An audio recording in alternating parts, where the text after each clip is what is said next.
안녕하세요, 리스입니다. 우리 친구들이 제 유튜브 채널에 공부 관련 댓글들을 많이 달아주는데요. 그 중에 정말 많았던 질문이 화법과작문 관련된 질문이었어요. 선생님, 저 그냥 화작 공부하려는데 냅다 그냥 문제만 풀면 되나요? 그냥 막 풀면 되나요? 아무것도 모르고 그냥 풀까요? 막 이런 친구들이 꽤 많더라고요. 근데 사실 문제만 풀어도 당연히 실력은 오르겠지만 우리가 어느 정도의 체계를 가지고 일관된 틀로 연습하면 훨씬 더 빠르게 성적을 올릴 수 있죠. 그리고 난도가 올라가도 정확성이 흔들리면 안 되잖아요. 화법과작문은 정확하고 빠르게 푸는 게 관건이기 때문에 여러분들이 그냥 막 공부하지 않고 제가 말해준 공부법을 토대로 어느 정도 체계적으로 공부를 해봤으면 좋겠어요. 더군다나 요즘은 선택 과목이 점점 더 어려워지고 있어서 옛날처럼 화작이 뭔가 꿀 같은 과목이라기보다는 오히려 계속 신경 쓰이는 과목이 되고 있어요. 실제로 많은 선배들이 오히려 개념 때는 화법과작문을 좀 등한시했다가 막판 파이널 때 자기 화작 흔들리는데 어떡하냐 하면서 그제서야 부랴부랴 개념 강의를 찾기 시작한 선배들도 많았거든요. 우리 친구들은 막판 흔들리지 않도록 미리미리 화법과작문 챙겨두면 좋겠죠? 제가 여러분들이 공부하기 좋도록 화법과작문 자료를 올려둘 테니까 고정 링크에 있는 자료를 참고해서 제 강의 영상 한번 따라서 공부해보세요. 우리 혼자 공부한 친구들은 많은 도움이 될 거라고 생각합니다. 그럼 화작하러 가볼까요? 문제를 살펴보면서 한번 얘기해 볼 건데요. 우리가 화법과 작문을 지금 처음 공부하는 노베이스 친구들이 이 영상을 많이 보고 있을 테니까 제가 여러분들과 함께 먼저 문제 유형을 한번 살펴볼게요. 자, 우선 가장 처음에 나오는 게 이제 화법 유형이에요. 화법. 우리가 화법과 작문이잖아요. 화법이라고 하면 이제 말하기 방법이라고 생각을 하면 좋을 것 같아요. 말하기와 관련된 건 거죠. 그래서 발표나 강연 이런 것들이 이제 주로 나오는 게 화법 파트. 화법 파트는 좀 비교적 우리 친구들이 그래도 좀 풀만하다고 하는 영역이고요. 우리 친구들이 이제 가장 어려워하는 게 중간에 넣는 융합형이에요. 융합형을 어려워하는 이유는 사실 좀 심플합니다. 기본적으로 지금 이게 화법이랑 작문이 섞여서 나오는 융합형이다 보니까 기본적으로 좀 길어지죠. 근데 우리 친구들이 일단은 글이 길어지면은 조금 어려워. 자, 그렇게 하고 여기 보면 학생 1, 2, 3 막 이런 식으로 나온단 말이에요. 자, 이렇게 나오는데 그러니까 우리 친구들이 그냥 이거 대화를 그냥 너무 난잡하게만 보고 있으면은 사실 이게 뭔 내용인지 얘네가 무슨 말을 하는 건지를 좀 놓칠 수가 있어요. 합법과 작문은 전반적인 이런 글의 흐름도 봐야 되지만 이 디테일한 포인트들까지 좀 살펴줘야 되기 때문에 우리가 어느 정도 체계를 가지고 읽어야 되거든요. 근데 이제 그런 게 좀 부족한 친구들은 융합형 좀 어려워하고. 자, 그리고 이제 마지막으로 나오는 게 장문 파트인데요, 여러분. 장문. 이 뭔지는 알죠? 글쓰기예요, 글. 그래서 사실은 여기서는 되게 미니 비문하게 나온다고 생각을 하면 좋아요. 네, 이런 식으로 인류의 생존을 위협하는 기후변을 하면서 한편에 이제 글이 나옵니다. 글이 나오고 사실은 이쪽 파트 문제도 내용 일체 그냥 대응시키면서 풀면 되기 때문에 여러분들이 곧잘 풀어요. 대신에 이제 좀 많이 틀리는 게 뭐냐면 요렇게 이제 자료 활용 문제. 자료 활용 문제도 사실 제대로 보면 안 틀리는데 이게 너무 좀 조급하고 빨리빨리 풀려다 보니까 우리 친구들이 실수를 좀 많이 한다 해서 우리가 어떤 측면에 대해서 대비를 해야 되는지에 대해서 간단하게 한번 얘기를 해볼 거예요. 전 깜짝 놀란 게 이제 작년 수능 기준으로 화법과 작문 선택한 친구들 있잖아요. 제가 이제 EBS 아이사이트에서 오답률을 한번 확인을 해 봤는데 화법과 작문이 45 번이 오답률 1 위야. 공통을 제치고 전체 오답률 1 위를 찍어 버리거든요. 난리야. 그러니까 이게 좀 깜짝깜짝 놀라죠. 근데 이제 제 입장에서는 그거예요. 일단은 기본적으로 여기 자료 유형에서 충분히 우리 학생들이 헷갈릴 만했던 그런 요소들이 있다. 플러스 저는 항상 이 시험이라는 건 유기성을 가지고 있다고 생각을 해요. 그러니까 이제 화법과 작문이 절대적으로 어려웠냐 뭐 그런 것보다는 공통 과목에서 시간을 너무 많이 뺏겨서 이게 또 마지막에 배치돼 있다 보니까 좀 시간이 부족해서 허겁지겁 풀지 않았나 그런 생각들도 좀 하기는 했거든요. 그래서 어찌 됐든 이런저런 이유로 작문 파트가 오답률도 지금 높게 나왔으니 우리 친구들이 더 이상 화법과 작문을 만만하게 볼 것이 아니다. 자, 실제로 그렇습니다. 작년 같은 경우는 독서가 쉬워지다 보니까 이제 상대적으로 선택 과목에 대해서 학생들이 좀 더 어려움을 느끼고 그리고 실제로도 합법과 작문이 옛날 기출에 비해서 최근에 훨씬 더 어려워진 것도 사실이에요. 자, 올해도 합법과 작문 제가 봤을 때는 많은 친구들이 어려움을 겪을 거라고 생각을 해요. 이게 오히려 이제 처음에 공부할 때는 그래도 뭐 얼추 풀리니까 '아 독서랑 문학보단 나은데.' 하면서 이제 좀 곧잘 풀어요. 근데 이제 여러분들도 풀다 보면 느끼겠지만 이거 아무 체계 없이 풀면은 점점점 한계를 느낄 거예요.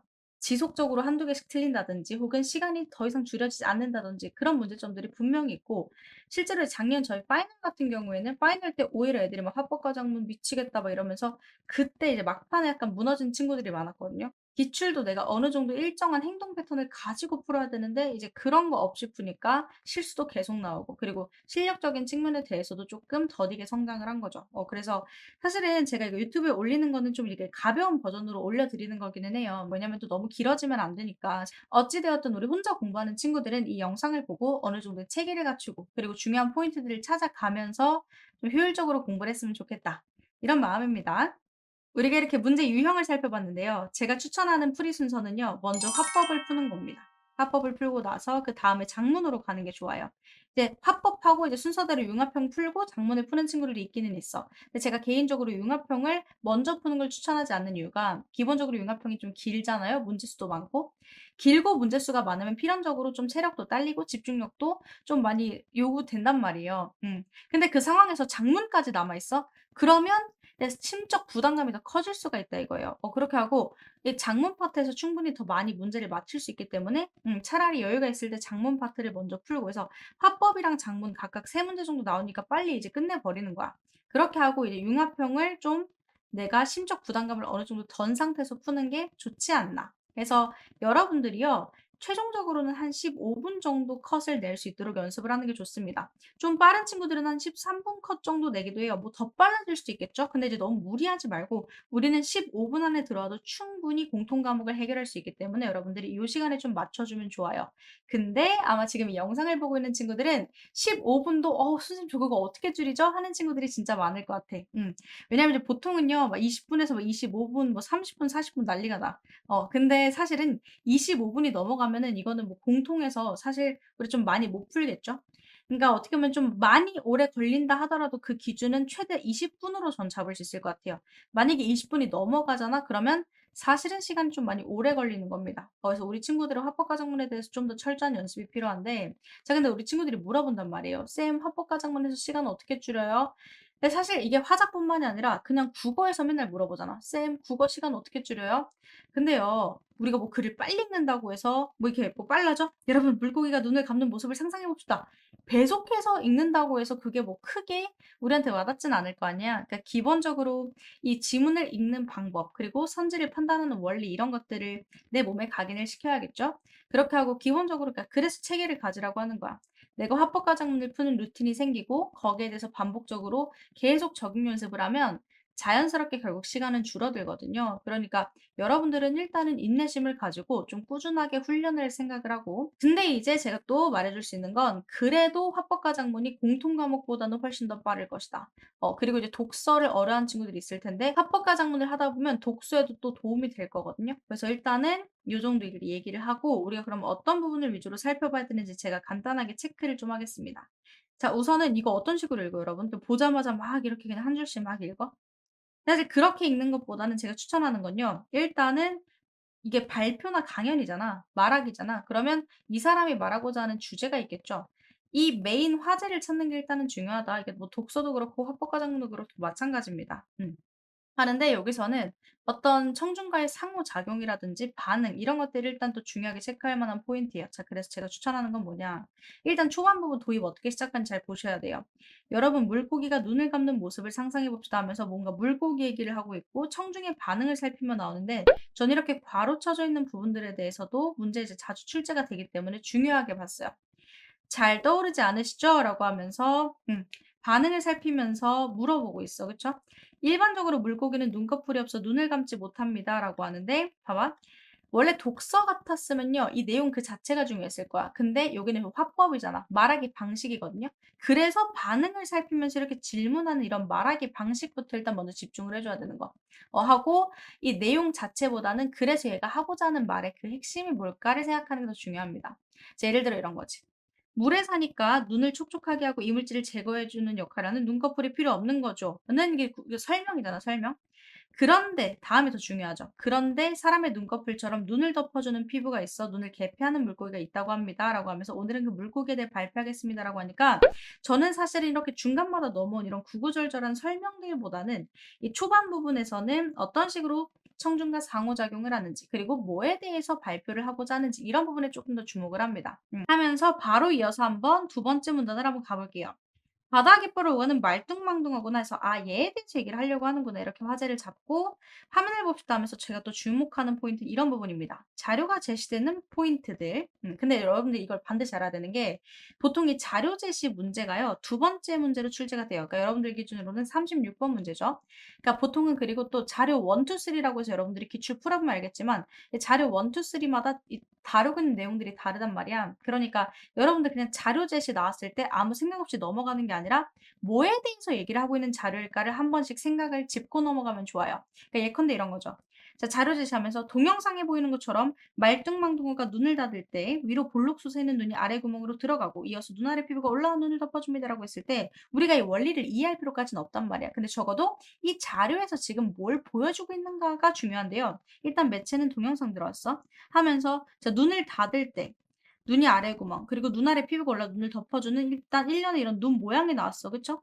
그러니까 저는 이런 식으로 어느 정도 내용을 좀 계속 요약적으로 정리해 주려고 노력을 하는 게 되게 도움이 많이 된다고 생각을 하거든요. 눈 모양 들어오고 함몰된 눈이 다시 올라오면 눈이 열리다. 자, 말뚱망둥의 눈 구조에 대해서 말씀드릴게 하면서 자, 이번엔 또 눈 구조에 대해서 얘기를 해 준다고 해요. 자료 제시하면서 말뚱망둥어랑 물속에서만 사는 둥근망둥어의 안구와 눈 근육을 각각 그린 그림이니까 보세요. 이 두 번째 나온 자료는 이 말뚱망둥어랑 둥근망둥어의 이 눈 근육을 각각 그린 그림 이런 식으로 바로 매칭을 시켜줄 수가 있죠. 하면서 말뚱망둥어는 기울기가 훨씬 가파릅니다라고 해서 이렇게 비교가 되는 포인트들만 이렇게 살짝씩 짚어주고 이로 인해 눈 근육이 수직 방향으로 수축하며 안구를 아래로 잡아당길 수 있죠. 하면서 자 보세요. 어쨌든 간 이게 독서가 아니다 보니까 우리가 이런 막 원리 이런 걸 다 파악하면서 전부 다 이걸 막 세세하게 받아들이고 그렇게까지는 안 들어가도 돼요. 결론을 따세요. 그래서 말뚱망둥어는 둥근망둥어와 달리 눈을 닫을 수 있습니다. 어찌 되었든 말뚱망둥어와 둥근망둥어가 어떤 차이가 있느냐 이런 비교 대조 포인트 위주로만 잡아도 괜찮습니다. 한 연구에 따르면 말뚱망둥어 눈의 개폐는 사람의 눈 깜빡이와 같은 역할을 수행한다 해서 이렇게 연구 결과 나온 거 우리가 문제에서 물어볼 수 있기 때문에 간단하게 짚어가고 민물고기 꾸구리도 말뚱망둥어처럼 눈을 개폐합니다라고 하면서 비슷한 계열의 누군가 또 나왔어. 물고기가 나왔어. 다만 차이는 눈이 좌우로 개폐된다는 거죠라고 하면서 또 비교대조 포인트가 나오죠. 이번에 또 다른 자료가 제시됐는데 나란히 놓인 두 사진 하면서 왼쪽 사진은 삐리리, 오른쪽 사진은 삐리리 하면서 밝은 곳과 그리고 어두운 곳 이런 차이점이 지금 드러나고 있죠. 그래서 왼쪽과 오른쪽 사진을 지금 나란히 놓았다 인 거고요. 꾸그리 눈 양옆 피부는 눈으로 들어오는 빛의 양을 조절하는 역할을 하는 겁니다. 라고 하면서 오케이 눈 양옆 피부가 빛의 양 조절과 관련이 돼 있구나 정도의 가벼운 내용으로 체크를 하고 가면 됩니다. 그렇다면 낮과 밤 중 언제 활동할까요? 근데 대답을 듣고 이렇게 청중과 상호작용하는 포인트 중요하게 잘 짚고요. 맞습니다. 밤이죠. 야행성인 꾸그리는 어두운 밤에 먹이를 잘 찾을 수 있도록 눈을 여는 겁니다. 라고 하면서 결국엔 꾸구리가 눈을 여는 이유에 대해서 나온 거잖아요. 그쵸? 그러니까 이런 식으로 저는 크게 이제 흐름들을 정리하면서 보라고 얘기를 합니다. 마지막 오늘 발표 내용 잘 이해되었나요? 이런 것들 청중과 상호작용하는 거죠. 질문을 통해서 이해 잘 되었는지 물어보고 있고 말뚱망둥과 꾸구리는 모두 눈을 개폐하지만 양성과 글 서로 다르자면서 공통점과 차이점에 대해서 얘기를 하고 유익한 시간이 되었길 바랍니다. 하는데요. 결국에는 화법 유형의 핵심 뭐냐? 내용 자체가 여러분들이 어렵지 않을 거예요. 그리고 이런 일련의 원리들이 나왔을 때 이걸 우리가 막 원리를 막 독서처럼 이해하고 막 받아들이고 그럴 필요까지는 없다 이거야. 대신에 지금 말하는 포인트들 있죠. 상호작용 양상들과 그리고 이런 자료에 대해서 자료의 내용 그리고 이제 문단 단위로 그냥 중심이 되는 어떤 핵심적인 화제나 제재 위주로만 잡고 가도 괜찮다 이겁니다. 하고요. 문제에서 이렇게 뭐 물어보잖아. 그러면 여러분들이 반드시 처음에 연습할 때 해줘야 되는 게 뭐냐. 위 발표제의 말하기 방식으로 가장 적절한 것을 물어봤잖아요. 무조건 정확하게 지문에서 근거를 찾아주셔야 돼요. 이거 굉장히 느낌대로 푸는 친구들이 있는데 이렇게 됐을 때 만약에 화법 난이도 올라가면 난도가 올라가면 여러분들이 틀릴 수도 있습니다. 해서 기본적으로 예를 들어 정답이 지금 4번이란 말이에요. 청중의 참여를 이끌어내기에 질문을 하고 청중의 반응을 확인한다라고 했는데 어디예요? 여기가 근거라고 생각했으면 잘못 찾은 거예요. 여러분 물고기가 눈을 감는 모습을 상상해 봅시다라고 하고 청중의 반응을 살피면 나오니까 우리 친구들은 대충 보고 반응인데? 하면서 여기서 근거를 찾거든? 아 잘못됐어. 자 잘못됐어. 왜냐면 봐봐. 반응을 살피기 전에 질문을 했어요. 그냥 상상해 봅시다라고 하잖아. 그쵸? 상상해 봅시다라고 하고 반응을 살피고 난 이후에 잘 떠오르지 않으시죠라고 질문을 했다고. 그러니까 질문을 먼저 한 게 아니야. 반응을 살피고 나서 그 이후에 질문을 한 거라고. 그러니까 선지에서 물어보는 거랑 다른 부분이잖아요. 그러면 우리가 선지의 근거를 어디서 찾을 수 있어? 여기에서 찾을 수가 있어요. 꾸그리는 낮과 밤 중 언제 주로 활동할까요? 가 바로 질문이죠. 질문을 하고 자 대답을 들은 게 바로 청중의 반응을 확인한 거. 맞습니다. 하는 식으로 이제 상호작용 들어가죠. 그러니까 엄밀히 말하면 이렇게 4 번에다 근거 여기서 찾을 수 있다는 거지. 35-4라고 한번 표시를 해 볼까요?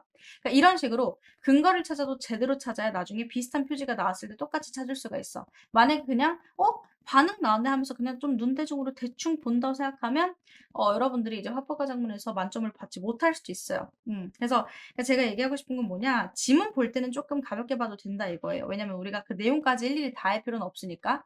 하지만 적어도 이 문제에 대해서 우리가 선지를 고를 거 아니야. 그쵸? 선지를 고를 때만큼은 지문에서 근거를 확실하게 잡아 줘라라고 반드시 좀 얘기를 합니다. 특히나 연습 단계에서는요, 절대로 감으로 들어가지 마세요. 합법과 작문은 명백한 근거가 다 나와 있습니다. 단서도 나와 있어요. 두 번째 문제도 이제 이런 식이야. 도입부, 전개부, 정리부에서 결국은요, 그러니까 구조를 주잖아. 합법과 작문은 무조건 구조가 있어요. 애초에 그렇기 때문에 문제에서도 구조를 다 그냥 일일이 다 물어봅니다. 그래서 여러분들이 어느 정도 이런 문단 단위의 흐름을 봤다면 충분히 잘할 수 있을 거고, 결국에는 내용 일치로 들어가는 경우가 많아요. 여러분들이 다 찾아봐야 돼. 발표에 반영되지 않은 것은 하면서 1, 2, 3, 4, 5번 선지 근거 어딘지를 다 찾아보세요. 어차피 EBS 사이트 해설도 다 있고, 그리고 이제 여러분들 합법과정문 문제 풀 때도 해설지 다 잘 돼 있잖아. 그쵸? 그러니까 여러분들이 직접 찾아보고 나서 해설지랑 좀 비교를 해줘라. 근데 이거 봐봐. 5번이 정답인데, 꾸그리 눈이 개폐된 모습 차이를 드러내기 위해 두 사진을 화면에 순차적으로 제시하겠어 라고 했는데, 순차적이라는 건 선후 관계가 있다는 거잖아. 어떤 사진을 먼저 배치를 하고 그 다음에 또 다른 사진을 순차적으로 보여준 건데, 아까 뭐라고 나왔어요? 아까 합법과정 여기 나란히라고 했죠. 나란히. 그래서 여러분들 봐봐. 자료 활용과 관련해서 이렇게 자료가 어떤 식으로 제시됐는지를 디테일하게 물어보는 유형들이 많아요. 그래서 여러분들이 다른 건 내가 몰라도 이 자료 부분 있죠. 자료 부분에 정확히 어떤 식으로 자료가 들어갔는지, 어떤 내용의 자료가 들어갔는지 이런 것들을 좀 미리 체크를 해 두면 좋습니다. 하고요. 이 세 번째 유형 같은 경우에는 솔직히 좀 꿀 파트. 물론 이제 항상 학생들의 반응 문제만 나오는 건 아니고요. 뭐 들어갈 만한 추가적인 질문이 어떻고, 뭐 추가 질문, 아니면은 어떤 질문이 들어가는 게 적절했을까, 뭐 이런 식의 유형도 나오거든요. 여러분들이 기출 풀어보면 알겠지만. 근데 대부분 많이 나오는 게 학생 1, 2, 3 반응이야. 근데 이제 이게 좀 좋은 게, 대부분의 문제는요, 지문을 안 읽어도 일단은 문제가 풀리기는 합니다. 대신에요, 여러분들 이거 봤을 때 마찬가지. 정확한 표지를 잡아야 돼요. 예를 들어 학생 1은 발표에 언급되지 않은 정보에 대해 궁금증이라고 했어. 이런 설명이 빠져 있어서 그것을 알고 싶어. 오케이. 알고 싶어 해서 궁금증 될 수 있구나라고 하고, 언급되지 않은 정보구나라는 걸 다 찾을 수가 있잖아. 학생 2, 발표 내용과 관련해서 자신의 배경 지식, 자, 삐리리하다고 알고 있어. 오케이. 이런 표지들이 다 배경 지식이구나. 화법이잖아. 그쵸? 얘네가 말하는 게 어떤 식으로 드러나는지를 정확히 매칭을 시켜주는 게 중요해요. 3번. 학생 3은 발표에 제시된 내용을 신뢰할 수 있는지에 대해 의문을 제기하고 있다라고 했는데, 학생 3. 믿을 만한 것일까라고 했을 때, 그쵸? 신뢰성에 대해서 의문 제기한 거 충분히 맞죠? 하고 학생 1이랑 3 모두 발표 내용을 통해 알게 된 정보의 효용성을 판단하고 있던데, 효용성은요, 쉽게 말하면 이제 쓸모라고 생각해 주면 돼요. 이게 뭐 쓸모가 있나 뭐 이런 거, 이게 좀 뭔가 유용한가 뭐 이런 거에 대해서 생각을 하는 건데, 둘 다 그럴 만한 단서가 없어. 그래서 정답이 4번이고요. 마지막 5번 선지도 학생 2와 3 모두 발표 내용과 관련해 추가적인 정보를 탐색인데, 어디에 있어? 자, 누리집에서 검색해야지 이게 바로 추가적인 정보 탐색. 관련 내용을 도서관에서 찾아봐야겠어 하는 게 추가적인 정보 탐색. 이런 식으로 다 정확하게 근거가 다 나와 있다.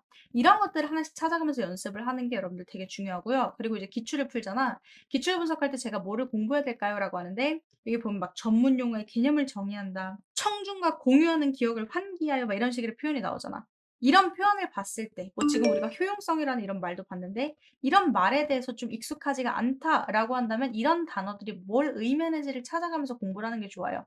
그리고 여러분들이 화법과정문 기출을 이제 많이 풀어볼 텐데, 화법과정문 노트를 하나 만드세요. 그리고 여러분들이 헷갈렸던 선지들을 그냥 싹 다 정리를 해 놓으세요. 그래 봤자 내가 봤을 때는 한두 페이지도 안 되거든. 그런 것들을 다 정리하면서 이 선지에 대해서 '오케이. 내가 헷갈릴 수 있는 선지구나.'라는 거를 계속해서 반복적으로 보면은 실수할 확률이 많이 줄어듭니다.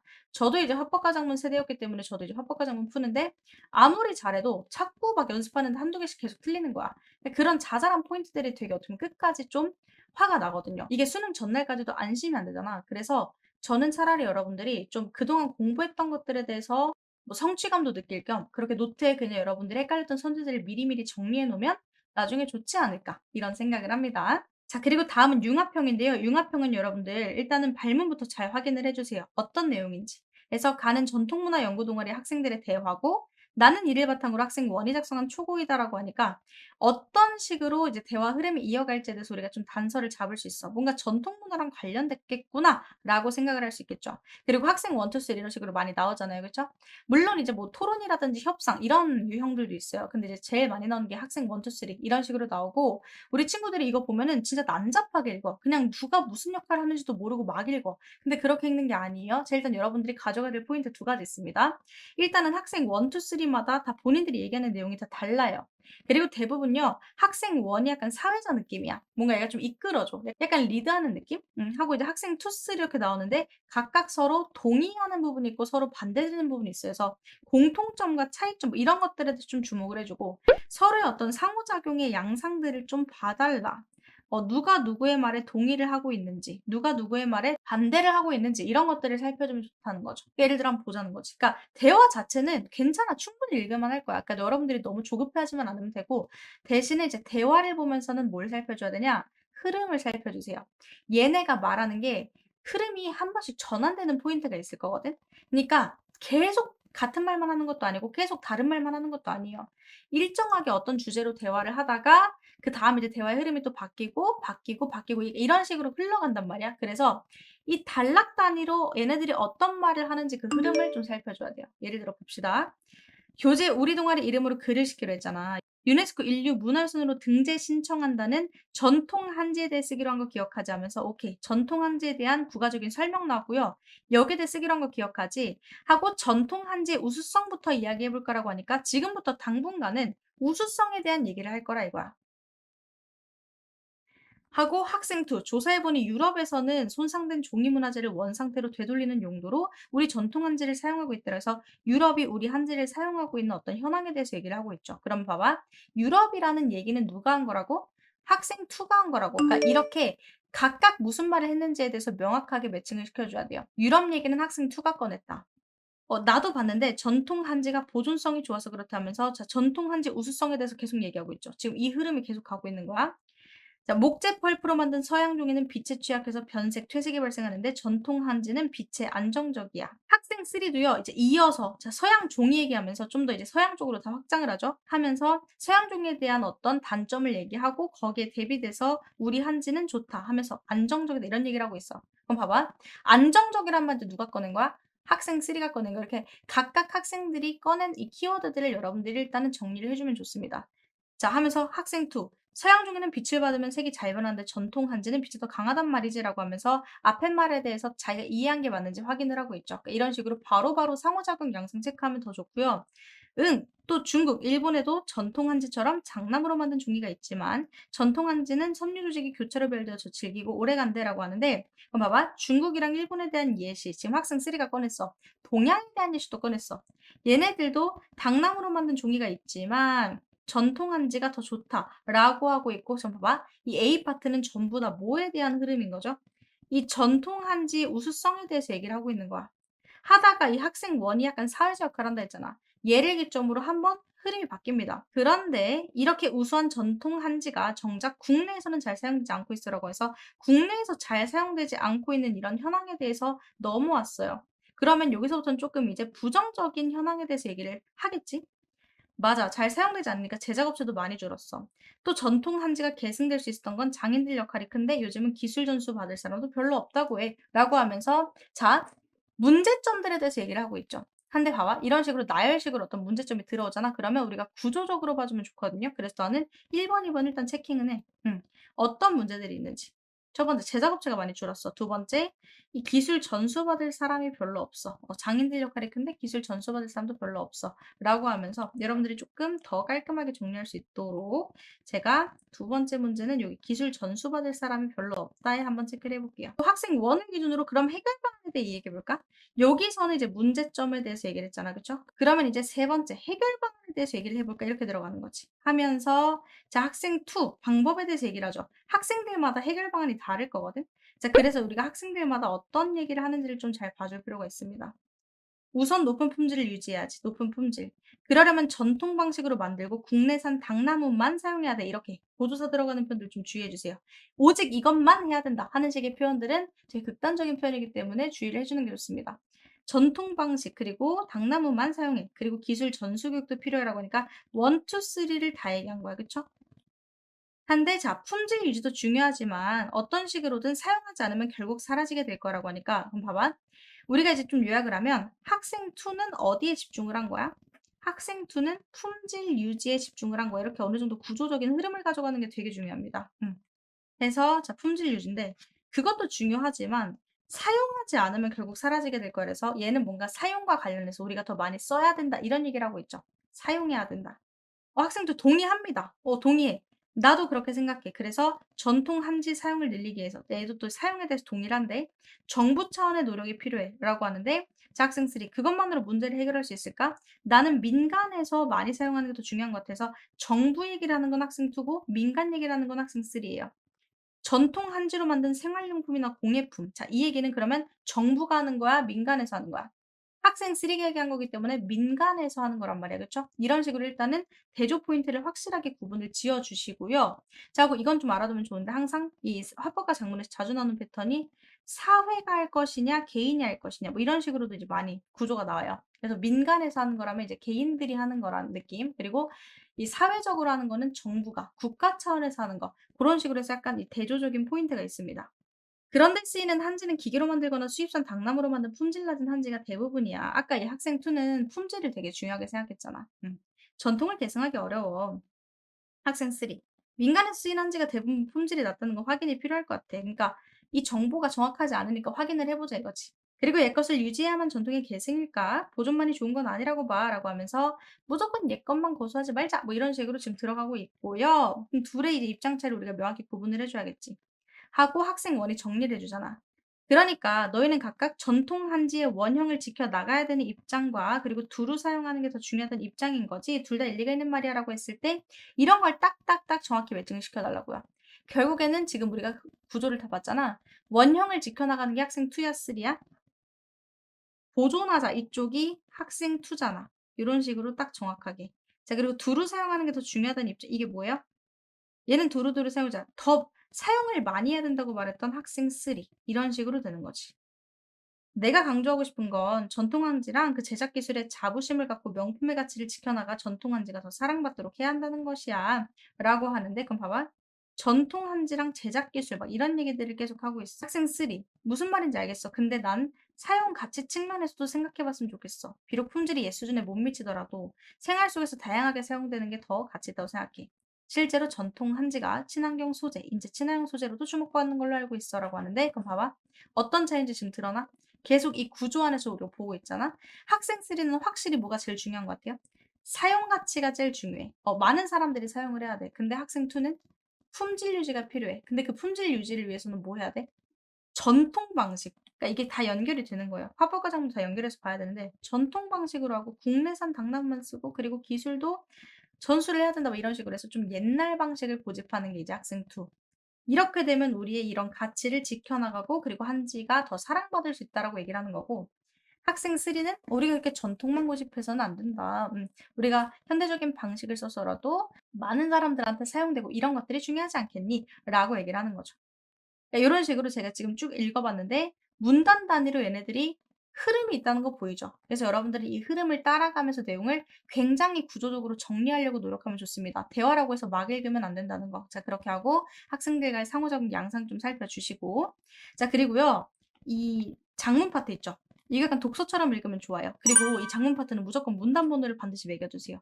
왜냐면 문단 단위로 물어봐요. 보통 합법과 작문에서는 몇 문단에 있는 어떤 내용 뭐 이런 식으로 하면서 문단 단위로 물어보기 때문에 미리미리 체크를 좀 해 놓읍시다. 하는데 봐봐. 융합형이잖아. 다 다른 얘기를 하는 게 아니에요. 방금 앞에서 애들이 했던 대화를 바탕으로 이 글을 쓰는 거란 말이야. 그러면 여러분들이 체크해야 될 포인트. 앞에 대화에서 있었던 내용 그리고 새로운 내용 새롭게 이 장문에서만 들어온 내용 이것들을 일단은 체크를 좀 하면서 읽어 주자 이겁니다. 자 가 볼까요? 우리 고유의 방식으로 제작된 전통 한지, 세계적으로 주목받는 문화유산이다라고 하면서 전통 한지가 세계적으로 주목받는 문화유산이라는 얘기 여기 막 뭔가 유네스코 인류 문화유산 얘기가 첫 번째 좀 나왔었어. 그치? 앞에서 애들 대화랑 좀 이어지죠. 이에 문화재청에서는 전통 한지랑 그 제작 기술을 유네스코 인류 무형문화유산 등재 신청 대상으로 선정하였다 해서 문화재청에서 얘네들이 선정한 걸 좀 더 구체적으로 풀어줬네요. 하면서 전통 한지의 장점은 보존성이 우수하다는 건데 아까 대화의 흐름이랑 비슷하게 가지. 아까 초반에도 전통 한지가 뭐가 좋은지 이 장점과 우수성에 대해서 얘기를 했잖아요. 우리나라는 유네스코 세계기록유산을 아시아에서 가장 많이 보유한 나라인데 그중에 대부분이 전통 한지에 기록된 문화유산 이런 얘기들은 아까 앞에서 하지 않았는데 새롭게 들어온 내용이죠. 미리 체크를 좀 해주세요. 전통 한지처럼 당나무를 원료로 하는 주변국들의 종이랑 비교해도 전통 한지는 뭐 섬유 조직이 교차를 배려 더 질기고 보존성이 좋다는 아까 앞에서 나왔던 얘기야. 아까 뭐 중국이랑 일본 얘기 나오면서 얘네들 비교해 봤을 때 우리 전통 한지가 더 질기고 오래간다라는 얘기가 바로 이 부분에 나오죠. 이런 식으로 앞에 대화랑 연결해 가면서 보면 더 좋습니다. 그러나 사용 부진으로 위기를 겪고 있다면서 문제점에 대해서 우리가 아까 앞에서 봤죠. 유럽에서는 우리 전통 한지를 송상된 문화재 복구에 사용하는 등에 관심이 높은데 정작 국내에서는 사용하는 사람이 많지가 않아. 아까 유럽에서 많이 쓴다고 얘기 나왔죠. 학생 2가 초반에 얘기했잖아. 응. 근데 우리나라는 사용하는 사람이 많지 않아. 제작업체도 전수자 줄어들어서 향후 전통 한지의 명맥이 끊어질까 염려하는 사람도 많다. 그래서 계승하고 발전시키기 위한 노력이 필요하다라고 하면서 이거는 아까 앞에 있었던 대화랑 연결이 된다. 그래서 자 우선 전통 한지의 원형을 지켜나가게 품질을 유지하는 게 중요하다. 이거 누가 했던 말이지? 아까 학생 2랑 3 중에? 원형을 지켜나가게 품질을 유지하자 이게 학생 2. 그래서 자 재료 측면에서는 국내산 당나무, 제작 기술 측면에서는 전통 방식 이렇게 봐봐요. 측면이 두 가지로 나눠졌지. 정확하게 구분. 왜냐면 이런 식으로 확실하게 구분을 해서 물어보기 때문에 재료 측면, 제작 기술 측면, 당나무랑 전통 방식 하고 기술 전수 교육까지. 이 기술 전수 교육도 제작 기술 측면이겠죠? 하고 다음으로 전통 한지 사용을 확대하기 위한 노력도 필요하는데 정부 차원에서 삐리리 하고 민간 차원에서 삐리리 한다니까 학생 2와 학생 3 의견이 지금 둘 다 반영된 거 좀 더 구체적으로 반영이 된 거죠. 1, 2로 전통 한지는 삐리리 할 것으로 기대된다라고 하면서 이 내용들이 좀 더 구체화되고 있죠. 마지막은 간단해. 전통 한지랑 그 제작 기술, 자랑스러운 문화유산 세계가 주목하고 있어라고 하면서 모두의 노력이 필요하다 해서 결국에는 우리가 전부 다 노력하자. 이게 바로 학생원이 정리했던 내용이죠. 보면은 기본적으로 여러분들이 문단 단위로 정리를 하면서 어떤 카테고리를 좀 분류를 해주세요. 그러면서 상하 관계라든지 포함 관계 이런 것들에 대해서 좀 생각을 해주면 좋습니다. 뭐 예를 들어서 A 아래에 뭐 스몰 a랑 스몰 b가 있다든지 혹은 뭐 a랑 b가 서로 완전히 대조가 된다든지 혹은 뭐 큰 a가 작은 a를 포함하고 있다든지 이런 식으로 여러분들이 어느 정도 이제 구조를 짜가면서 보면은 합법과 작문에서는 정말 많이 유리해질 거예요. 문제용 보면 이렇게 학생 1에 대한 설명에서 학생 1이 했던 거를 여러분들이 직접 근거를 찾아 들어가시고 그리고 AP에서 나타나는 의사소통 방식 이거 처음엔 애들이 잘 모르는데 하다 보면 좀 익숙해질 거거든요. 그니까 각자 발화하는 데서 어떤 식으로 상호작용하고 있는지를 보면 돼. 해서 학생 2는 학생 3의 말을 자신의 표현으로 바꿔 말하면 이해한 내용을 확인하고 있다 해서 "뭐뭐라는 거지?" 라고 하면서 자신의 표현으로 바꿔서 이해 여부를 확인하고 있는 거 맞죠? 여러분들은 40번 같은 문제 보면 막 쫀단 말이야. 근데 진짜 그렇게 어렵게 생각할 거 없고 어차피 우리가 다 문단 단위로 구조를 정리해 놨기 때문에 충분히 우리가 볼 수 있을 거예요. 그리고 결국에는 내용일치예요. 이걸 항상 명심하세요. 결국엔 내용일치다. 그러니까요. 이런 문제 나올 때 당황하지 않으려면 미리 우리가 문단의 구조를 좀 정리를 할 필요가 있지. 우리 아까 나왔잖아. 우수성에 대해서 흐름 나왔었잖아. 그렇잖아? 우수성 얘기하고 사용 부진 얘기하고 해결 방안 얘기하고 그리고 전통 계승 얘기도 했잖아. 그러니까 제가 이거를 막 끼워 맞추려고 여러분들한테 "여러분들 이렇게 문단 단위로 구조를 보세요."라고 얘기를 하는 게 아니라요. 화법과 작문에서는 그냥 이 구조 자체를 계속 물어봐요. 그렇기 때문에 내가 지문을 볼 때 그냥 막 단어들 그냥 뭐 화편처럼 보는 것도 아니고 그리고 막 문장 정리도 안 하면서 그냥 쭉쭉쭉 읽는 것도 아니고 읽으면서 자연스럽게 이런 구조들을 가져가 놓으면 훨씬 더 좋다는 거지. 그리고 제가 아까 뭐라 했어요? 가랑 나를 연결해서 보라 했잖아. 왜? 어차피 가의 대화가 나에 반영이 될 거거든. 그러니까 서로 관련이 무조건 있을 거거든. 그래서 보라고 했던 건데 그럼 봐봐요. 학생 2의 발화를 토대로 작성된 기억은 유럽 얘기 아까 학생 2가 했잖아. 전통 한지 우수성을 부각하게 한 내용으로 들어갔다고? 자 그렇기 때문에 우리가 문단 단위로 내용을 다 정리해 줬어야 됐는데 보세요. 3문단에서는 우리가 사용 부진으로 위기를 겪고 있다고 하면서 오히려 문제점에 대해서 얘기를 했단 말이야. 자 유럽에 대한 일화가 어디에 들어가요? 유럽에 대한 일화가 이 3문단에서 들어간단 말이야. 이 3문단은 우리의 우수성을 강조하기 위한 게 아니라 위기를 겪고 있는 상황을 얘기하기 위해서 들어간 예시가 됐죠. 우수성에 대해서는 2문단에 나왔고 3문단에서는 오히려 문제점에 대해서 얘기가 나왔기 때문에 유럽에 대한 예시는 우수성을 부각하기 위해서 들어간 게 아니라 오히려 우리나라가 지금 전통 한지를 사용하지 않고 있는 것에 대한 문제, 이런 것들을 부각하기 위해서 들어갔다라고 봐야 되는 거지. 그러니까 문단 단위로 적어도 얘네가 무슨 말을 하고 있는지를 봐야 된다. 오케이, 이 문단은 우수성이네. 오케이, 3문단은 문제점이네. 우리나라가 별로 사용하지 않고 있구나 하는 것들을 미리미리 좀 판단을 하라는 거죠. 오케이? 학생 3의 발화를 토대로 작성된 니은이야. 세계기록 유산과 관련된 내용 추가됐다는데 제가 대화에서 나오지 않았지만 좀 더 구체화된 것들을 미리미리 살펴두면 좋다고 한 게 또 이런 이유 때문이에요. 우리나라는 유네스코 세계기록 유산을 아시아에서 가장 많이 보유한 나라인데 그중 대부분이 전통 한지에 기록된 문화유산, 이런 얘기가 좀 더 구체적으로 나왔기 때문에 오케이, 들어갈 수 있다 이거고요. 그리고 3번. 학생 3의 발화를 토대로 작성된 디귿은 전통 한지의 보존성을 설명하는 내용 중 일부가 제외되어 나에 반영되었다라고 했는데, 자, 디귿 중에 자, 일부가 제외된지를 보자고. 빛의 안정적인 거랑 즐기고 오래간다, 이 얘기가 있었는데 뭐밖에 안 나왔어요? 빛의 안정적이라는 게 빠지고 그냥 즐기고 보존성이 좋다만 들어갔으니까 오케이, 이렇게 그냥 내용일지로 체크. 그래서 여러분들이 이렇게 구분될 때는 확실하게 봐줘야 돼. 첫 번째랑 두 번째. 난 차라리 헷갈리면 1번, 2번 이렇게 다 매칭을 시켜요. 그래서 뭐가 들어가고 뭐가 빠졌는지를 하나씩 다 정말 구조적으로 봐줘야 됩니다. 실제로 어려웠던 수능에서도 이런 식으로는 되게 많이 틀렸거든요. 그래서 여러분들은 미리미리 좀 꼼꼼하게 봐줄 필요가 있어. 제가 우스갯소리로 뭐라고 하냐면 이게 MBTI P이면 안 돼. MBTI P여서 막 이렇게 대충대충 보지 말고 J처럼 정말 촘촘하고 꼼꼼하게 얘는 여기에, 쟤는 여기에, 1문단은 여기에, 2문단은 여기에, 근거는 딱딱딱 여기 있다, 이런 식으로 정확히 맞춰줘야 합법과 작문을 잘할 수가 있습니다. 아시겠죠? 일부가 제외됐다 하고, 네 번째, 학생통의 발화를 토대로 작성된 리을은서 원래는요 이렇게 다 말을 좀 봐주기는 해야 돼. 이게 진짜 학생투의 발화를 토대로 작성이 됐냐, 학생 3를 토대로 작성이 됐냐를 다 봐줘야 되는데 지금 우리가 1번부터 너무 내용일치 틀렸기 때문에 일단은 1번을 골라서 지금 보고 있죠. 편하게 보고 있죠. 자, 전통 한제 품질 유지를 위한 방안이 범주화되어 나에 반영되었더라고 했는데 분류가 필요할 듯이라고 해서 범주화를 시켰죠. 카테고리를 나눴다는 거예요. 재료 측면과 제작 기술 측면. 이런 내용들은 아까 우리 대화에 없었는데 지금 이 장문에서 새롭게 들어간 거니까 오케이. 아, 이렇게 측면을 두 개로 나눠서 본 걸 우리가 범주화라고 할 수 있구나. 그러니까 카테고리를 나눠서 봤다 이거고요. 그리고 5번, 학생투의 발화를 토대로 작성된 미음은 전통 한지에 사용학되는 방안이 구체화되어 나에 반영되었다라고 했는데 확대를 위한 방안이 우리가 마지막에 봤지만 대화에서 얘기했던 것보다 훨씬 더 구체적으로 드러났죠. 그래서 여러분들 이건 잘 봤을 것 같고, 그러니까 봐봐요. 융합형 볼 때도 일단은 기본적으로 학생들의 대화의 흐름을 잘 잡고 미리 구조적으로 정리를 해놓은 다음에 그거를 이 글쓰기와 연결을 잘 시켜줘서 적어도 문단 단위로 얘가 어떤 말을 하고자 하는지, 그리고 거기에 쓰인 사례까지 정확하게 딱딱 문단 단위로 나눠서 기억을 하고 있는 게 좋습니다. 나의 글쓰기 방식은 전반적으로 여러분들이 내용 전개 방식 보면서 이제 기출 풀면서 좀 공부를 해야 되는 파트라고 생각하고요. 다음은 나의 마지막 문단을 고쳐 쓴 것이다라고 해서 여러분들이 헷갈리면 안 되는 게 뭐를 뭐로 고쳐 쓴 건지를 잘 봐야 돼. 즉 최종본이 뭔지를 잘 봐야 돼. 나에 있던 게 초안이고 이걸 다시 고쳐 쓰고 최종본이 지금 이 보기로 들어온 거죠. 거꾸로 될 수가 있어. 보기가 초안이고 그리고 지문에 반영된 게 최종본일 때도 있거든요. 여기는 나를 고쳐 쓴 거. 보기가 지금 최종본이야. 해서 비교 대조를 하면서 뭐가 수정됐는지 같은 거를 여러분들이 잘 따져주면 됩니다. 하고요. 이 장문 문제도요. 장문 상황부터 일단 잘 봐주세요. 그래야 이 장문 목적이라든지 어떤 상황인지를 우리가 알 수 있으니까. 하고요. 초고에서도 이게 문단 단위로 여러분들이 내용을 정말 독서 정리하듯이 정리해주면 돼요. 근데 독서보다 훨씬 간단할 거기 때문에 난 충분히 할 수 있다고 봐요. 예를 들어서 이런 거지. 인류의 생존을 위협하는 기후변화 더욱 가속화될 것으로 예측된다 하면서 기후변화가 가속화된다, 뭐 이런 얘기를 지금 하고 있잖아.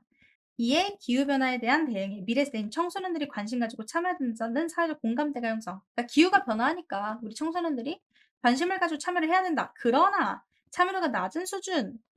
왜 참여하지 않는데 그 원인이 바로 이 문단에 나오는구나 해서 그러니까 이런 식으로 크게 봐달라고. 원인 하면서 여러 가지인데 봐봐. 여러 가지인데 한 가지가 아닌 이상 내가 1번, 2번, 3번 차라리 넘버링을 하라 했죠. 청소년들은 기후변화 대응 방안에 무엇이 있는지를 제대로 몰라. 자, 뭐가 있는지를 몰라. 제대로 모르니까 하고자 하는 의지가 있어도 참여하기 어려워. 하고 반대로 방안을 알면서, 이게 두 번째겠죠? 방안을 알면서 참여하지 않는 경우도 있어. 즉 우리가 두 가지로 나눌 수 있는데 첫 번째는 그냥 모르니까. 하고 싶어도 모르니까. 자, 그리고 두 번째는 알아도 참여하지 않아. 왜? 너무 큰 과제라고 생각해. 자신의 실천 효과가 없다고 생각해. 내가 한다고 되겠어? 이런 식으로. 하니까 사문단은 뭐가 필요해? 청소년의 참여를 이끌어내려면 이 실천할 수 있는 방안을 알려주는 것이 중요하더라서 청소년의 참여를 이끌어낼 수 있도록 하는 방법에 대해서 얘기하는 게 산문단인 거죠. 하면서 생활 속에서 실천할 수 있는 것부터 사회적인 차원까지 해서 생활 속에서의 실천 그리고 사회적인 차원 이런 얘기들이 계속 나오죠. 생활 불 생활 플러스 사회. 개개인과 공동체. 내가 아까 뭐라 했어요? 개인 대 사회의 구조가 많이 나온다 했지. 개인이 할 거냐 사회가 할 거냐. 근데 여기서는 둘 다 하자 이런 식으로 들어가고 있죠. 개인도 하고 그리고 공동체, 우리 사회도 다 같이 하자 이런 식으로 하죠. 그리고 자신 활동을 통해 상황을 개선할 수 있다는 인식을 형성하는 것도 중요하다 해서 개선할 수 있다는 인식, 뭔가 인식과 관련된 측면도 나와. 단순한 어떤 물리적인 노력을 넘어서서 인식적인 차원, 항상 뭔가 우리가 실천적인 측면이 있고 그리고 뭔가 생각을 바꾸는 이런 인식적인 차원 이런 것들이 합법과정문에서 좀 자주 나옵니다. 긍정적 인식 형성돼야 자발적 참여. 이러려면 성공적인 경험이 쌓여야 되고 그리고 체계적이고 지속적인 지원이 필요하다. 학교가 바로 지원을 할 수 있는 대표적인 곳. 그래서 참여를 도울 수 있도록 학교 교육도 변화를 해야 된다. 뭐 이런 식으로 이제 쭉쭉쭉 나오니까 어떤 방안들이 필요한지에 대해서 여러분들이 하나씩 꼼꼼하게 봐주면 되고요. 자, 개인 및 공동체 차원에서의 실천과 이에 대한 지원. 우리 아까 3문단, 4문단에서 봤던 것들에 대해서 요약돼서 나왔어. 개인이랑 공동체 차원에서 실천하고 거기에 대해서 지원을 해 주는 거. 누가 지원해 준다고 나왔어? 대표적으로는 학교. 그쵸? 기후변화에 대한 대응이 청소년의 삶에서 멀리 있는 것이 아니다. 그래서 이제 마무리가 되죠. 여러분 이렇게 초고에 반영된 거 아닌 거 전부 다 대응해서 찾아주세요. 아시겠죠? 미리미리 찾아 놓으면 좋고 아니어도 여러분들이 일일이 다 확인을 해야 된다. 이거는 뭐 내가 떠먹여 준다고 해서 해결되는 게 아니고 여러분들이 직접 찾아보면서 느끼는 겁니다. 하고요. 자, 보기는 초고를 읽은 교사의 조언이다라고 했을 때 A를 작성할 때 가장 적절한 것인데 자, 글의 제목을 어떻게 저렇게 하자 뭐 이런 식으로 막 쓸 거야, 애들이. 네, 그럴 때 여러분들이 일단 먼저 고려해 줘야 되는 건 형식적인 측면을 먼저 봐 주시고 내용적인 측면을 그다음에 보는 게 좀 더 빠릅니다. 왜냐면 형식이 좀 눈에 띄니까 이제 형식을 먼저 보고 나서 내용을 보는데 대신에 이제 예를 들어서 애초에 그냥 내용적인 측면에 대해서만 물어볼 수도 있잖아. 예를 들어서 여기서 기후변화의 심각성과 그리고 글의 오문단에서 말하고자 하는 바 하면은 이 글의 오문단에서 말하고자 하는 바가 되게 포괄적으로 전부 다 들어간 말을 우리가 찾아주는 게 좋아요. 그니까 예를 들어 오문단에서 한 뭐 두 개를 얘기했어. 근데 그중에 한 개만 들어갔어? 그러면 그건 이제 정답이 아닐 확률이 높아. 두 가지의 말을 전부 다 포괄할 수 있어야 된다. 이런 식으로 여러분들이 좀 캐치를 하고요. 자, 오늘의 메인 하이라이트. 오답 1 위를 찍었던 이 자료 문제를 한번 보고 마무리를 할 겁니다. 자료 볼 때요, 우리가 통계학자 뭐 그런 게 아니잖아. 그쵸? 그러니까 일단 기본적으로 국어적으로 좀 해석을 해 주는 게 중요한데요. 자, 기후변화 대응 활동 관련 설문조사인 거거든? 참여하지 않았대. 그러면 제일 큰 이유부터 보세요. 참여 기회가 없어서요. 그리고 별로 관심이 없고 정보가 없고 뭐 달라질 것 같지 않고 삐리리삐리인데 우리 봐봐. 이런 식으로 여러분들이 가장 큰 이유부터 하나씩 봐주면 돼. 어떤 이유들이 있는지. 그리고 그걸 지문이랑 미리 연결시키면 좋기는 하죠. 우리가 아까 이유를 크게 두 가지로 봤잖아. 첫 번째, 뭔가 몰라서 혹은 내가 알아도 그게 의미가 없을 것 같아서 요런 거 크게 좀 두 가지 방향으로 좀 나눠졌잖아요. 그래서 예를 들어 충분한 정보가 없어서 이런 거는 그러니까 몰라서 그런 거지. 1번 케이스에 해당되는 그런 자료가 될 수가 있다. 이런 정도의 대략적인 느낌을 가져가고 그리고 참여한 활동 봤던 일회용품 줄이기, 에너지 절약 이런 자잘한 활동들이 있어. 기후변화 인식 제고 캠페인도 있고 뭐 학교 밖 교육 및 활동에서 쭉쭉쭉 여러분들이 어떤 활동들인지 봐주면 되고 신문 기사를 봤어요. 그러니까 이 기사에서 말하고자 하는 바가 뭔지를 봐. 자, 청소년 기후변화 대응 세미나. 참여자들은 기존의 교육이 기후변화에 관심을 갖도록 만들었으나 청소년들은 실천적 대응이 이끌어내기 한계에 있었어. 결국에 중요한 건 한계가 있었다죠. 그래서 적극 참여하고 실천하며 효용을 체감할 수 있도록 하고 학교 사회 실천 연계와 교육으로 전환해야 된다라고 하는데 이 자료가 아무런 의미 없이 그냥 나온 게 아닐 거 아니야. 지문이랑 연결해야죠. 어디랑 연결될 수 있어? 아까 학교 교육의 변화가 필요하다며. 그래서 이렇게 학교 사회 실천 연계형 교육으로 전환해야 된다라는 내용이랑 같이 우리가 엮어볼 수가 있겠죠. 하고 인터뷰 자료 봐봐. 땡땡 생태환경 연구소. 현재 각 국가가 온실가스 감축 시행하고 있지만 감축하더라도 50년 전에 태어난 세대에 비해서 7배 수준의 폭염 겪을 거다 하면서 즉 기후변화 문제가 심각해지고 있다는 걸 드러내주죠. 해서 이 초반 부분 내용이랑 좀 연결될 수 있다라는 거 우리가 미리 자료를 지문이랑 연결을 시켜놓고 가야지 그냥 냅다 그냥 "어우 어려워. 이게 뭐야. 통계 뭐야." 하면서 바로 1번 수지 들어가 버리면 안 보여요. 말했잖아. 구조를 짜 놓고 들어가야 돼. 그래야 보이는데 냅다 그냥 "이게 뭐요?" 하면서 그냥 바로 문제만 보면 안 보여요. 그래서 우리가 한번 1 번을 보면요. 자, 바로 1 번이잖아. 청소년들의 대응 방안에 무관심하거나 관련 정보가 충분하지 않은 것을 방안을 실천하더라도 효과가 없다고 청소년들이 생각하는 이유가 될 수 있다고 라고 하는데 봐봐. 방안을 실천하더라도 효과가 없다고 생각하는 건 우리 아까 1번 유형이었어, 2번 유형이었어? 모르는 애들이었어? 알아도 이건 의미가 없을 것 같아요. 안 하는 애들이었어. 알아도 안 하는 애들이 바로 방안을 실천하더라도 효과가 없을 거라고 생각하는 애들이었잖아. 근데 여러분들이 보세요. 무관심하거나 애초에 관련 정보가 충분하지 않은 거야. 그러면 얘네들은 아예 충분하지 그러니까 잘 모르는 애들이죠. 알아도 효과가 없다고 생각하는 게 아니라 아예 진짜 모르는 애들, 관심이 없는 애들이란 말이야. 그래서 얘네들은 1번 유형에 해당되는 사례랑 이렇게 연결이 되지 지금 이 2번 케이스랑 연결이 안 된다 이거예요. 자, 그래서 제가 아까 융합형부터 계속 얘기한 거. 그냥 예를 들어서 케이스가 나왔다 하더라도 이 케이스 분류가 핵심이에요. 1번 케이스, 2번 케이스 딱딱딱딱 나눠서 뭐가 뭐에 해당되는 건지 자료도 미리 지문이랑 연결을 시켜놓으면 덜 헷갈릴 수 있다 이거예요. 하고 우리가 봤잖아. 니은은 기존 교육의 한계. 그래서 학교 교육이 이런 식으로 변화해야 된다. 라고 실천 연계형 교육 이런 얘기를 했잖아. 하고 미래쌤 폭염. 이 전문가 예측. 사회적 공감대 형성의 근거를 1문단에 추가해야겠어라고 하는데 왜? 자, 지금 보면은 사회적 공감대 형성이 왜 됐대요? 인류의 생존을 위협하는 기후변화가 더욱 가속화될 것으로 예측되기 때문에 그래서 이 청소년들이 관심 가지고 참여한다는 사회적 공감대가 형성되기 때문에 그러니까 이 생존을 위협하는 기후변화가 가속화되고 있는 게 원인이죠. 그거에 대한 인터뷰 자료가 나온 거잖아. 실제로 이제 미래에 태어난 애들은 폭염을 더 많이 겪을 거다라고. 이런 식으로 다 충분히 연결될 수가 있어. 그러니까 여러분들이 적절한 답을 못 고르면 괜히 애먼선지 가가지고 이거 아닐까 저거 아닐까 왜 이렇게 막 따지고 있어. 그렇기 때문에 애초에 지문을 좀 잘 보는 게 중요하겠죠. 기억 다시 원투. 청소년 다수가 참여 활동들, 참여 기회가 없다고 답한 청소년들. 생활 속에서 실천할 수 있는 기후변화 대응 활동 사례인데, 우리 아까 참여 기회 없다고 하는 애들이 제일 많았지만 사실은 이러이러한 활동들로 우리가 충분히 실천을 할 수 있다라고 연결시킬 수가 있고요. 지역 환경 개선 활동, 캠페인, 지역사회랑 연계될 수 있는 활동, 긍정적 인식 형성을 학교가 지원할 사례 하는데 지역 환경 개선 활동이나 캠페인 이런 것들은 학교가 지원해 줄 수 있는 활동들이니까 우리 아까 청소년의 긍정적 인식 형성을 누가 도와달라고 했어? 학교가 도와달라고 했잖아요. 그쵸? 여기 긍정적 인식을 위해서는 체계적으로 지속적인 지원 이거 누가 해줄 거야? 학교 이런 식으로 다 들어가니까 찾으려면 얼마든지 찾아. 얼마든지 찾고요.